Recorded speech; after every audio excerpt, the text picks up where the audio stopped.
Ladies and gentlemen, it's showtime. Come on!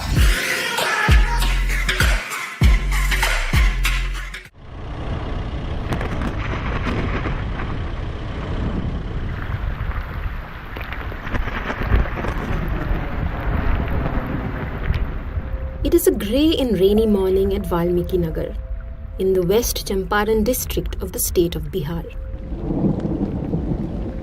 The rains are untimely. It is the end of February, and especially disappointing for Dr. Sameer Kumar Sinha and his associate Subrat Kumar Behra, conservationists at the Wildlife Trust of India. No sun would mean barely any chances of spotting any wildlife. And surely no chances of finding what they've come to these vast plains along the Gandak River for. The Gharial, the fish-eating, long-snouted crocodilian endemic to the Indian subcontinent and listed as critically endangered. Globally, there are three categories of crocodilians. One is crocodile, other is alligator, and the last one is Gharial. So Gharial is a single genus family, which is known as Gavelidae. So Gharial is different from the other two, alligators and crocodiles. Alligators are not found in India. But if in India, there are two types of crocodiles. One is Magar crocodile and other is saltwater crocodile. Gharial is, if you see the morphology of Gharial, it is different than the Magar or the saltwater crocodile. It has a long snout, and important thing is that Gharial is the only crocodilian having sexual dimorphism. Sexual dimorphism means you can see an adult Gharial and you can assess whether it is a male or a female. So in male Gharials there is a big pot-like structure on the snout, on the tip of the snout, which is called khada. So it is different from the other two crocodilians found in India. And other two crocodilians, they do have conflict with human being, but Gharial doesn't have any conflict with human being.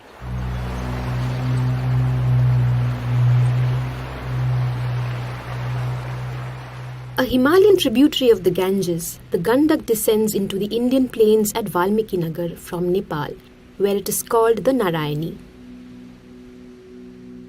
Its deep waters today hold the second largest population of Gharials in all its distribution range, which includes India, Nepal, Bangladesh and parts of Bhutan. But this wasn't the story even till a few years ago.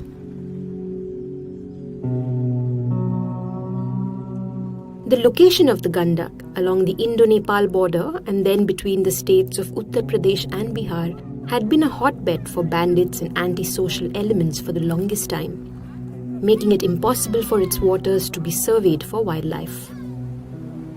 Around 2007, when the law and order situation improved and a survey was finally conducted, it was discovered that only 200 surviving Gharials remained in its entire distribution range, prompting the IUCN to recognize the species as critically endangered.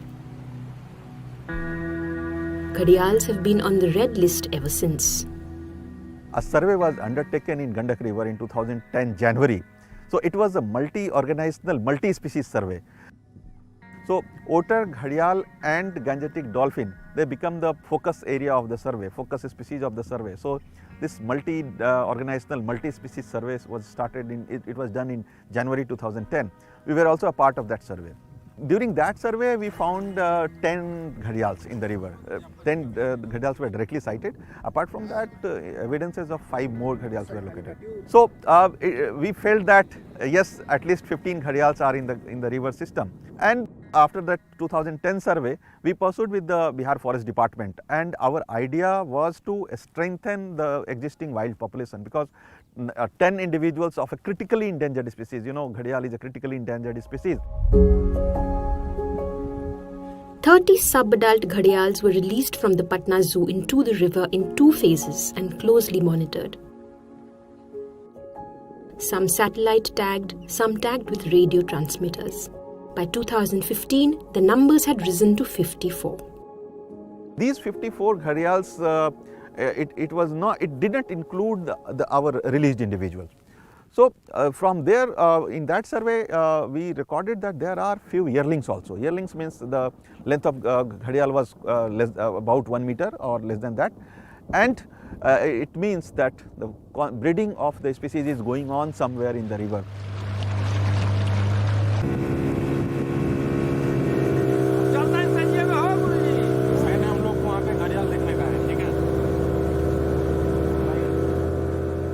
Locating nests and protecting them has been one of the primary focus areas for the WTI, and one in which the local community play an elemental part. In the last week of March every year, this barrage on the Gandak releases huge amounts of water, in the process eroding the sandbanks which serve as nesting grounds for gharials, possibly the biggest threat to breeding in all these years. Most of these nests are in remote places where access is difficult. And that is where efforts of local communities and fishermen like Sohan Saini play a part. Saini's monthly earnings could be anything between 10,000 to 30,000 rupees, depending on his catch. Officially, he is paid nothing yet for helping in the conservation program, but he doesn't mind. ये आता था सब check चाक करने के लिए number दिया तो हम भी देखने लगे कि यहाँ है वहाँ है तो घोंसला मिला। घोंसला मिलने के बाद हम सर अथी नंबर दिया था, नंबर से हम फ़ोन करके उसको बताने के बाद तो बोला कि अच्छा ठीक है आप देखिएगा खोजिएगा, जब होगा तब फ़ोन कीजिएगा। इतना बड़ा वही पहले मतलब Once a nest is identified, depending on the vulnerability of its location, it is shifted from the river bank to a safer area. Gharial eggs typically take about 70 days to incubate.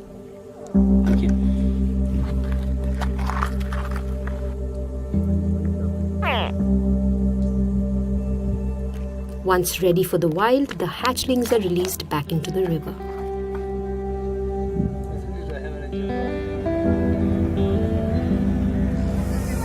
Apart from habitat alteration and poaching of adults, poaching of eggs has also been one of the many reasons for declining numbers. In many places, locals dig out gharial eggs and are known to eat them. Last year, we moved a proposal in the Bihar State Board for Wildlife to notify a critical area of about 140 kilometers of the river as a conservation reserve, means giving it a status of a protected area. If you give it a status of conservation reserve, it will involve locals in conservation of gharial, plus there won't be any land use change in the river banks. So it is going to be a good step. It is going to be a long-term conservation activity, conservation action for the gharial population in the Gandak River. While the threat from the barrage still exists, the WTI has opened up discussions with the state forest and irrigation departments, the latter proposing to work with a safe limit of water release once a number has been arrived at. यार पानी तो थोड़ा ये तो कम है यहाँ पर। कितना है जी? यहाँ तो अभी तो जीरो दिखा रहा है, जीरो दिखा रहा है। As per the recent survey that we did in 2019, there are 251 minimum number of gharials in the river, and gharials occupy almost 70 to 80% stretch of the river. We do have 6 to 7 adult male gharials with a ghada on their snout. It means they are breeding males, and the female population is quite healthy. The yearlings and hatchlings are always seen during the surveys. It shows that the breeding of the species is going on in the river. Reaching up to 12 to 15 feet in length and weighing up to 2,000 pounds, these elusive animals may not look the friendliest, but they are vital to a river system. Deep pools of water and sufficient sandbanks, the presence of fish and therefore plankton, are all vital to the survival of a gharial and reflective of a healthy and thriving river ecosystem.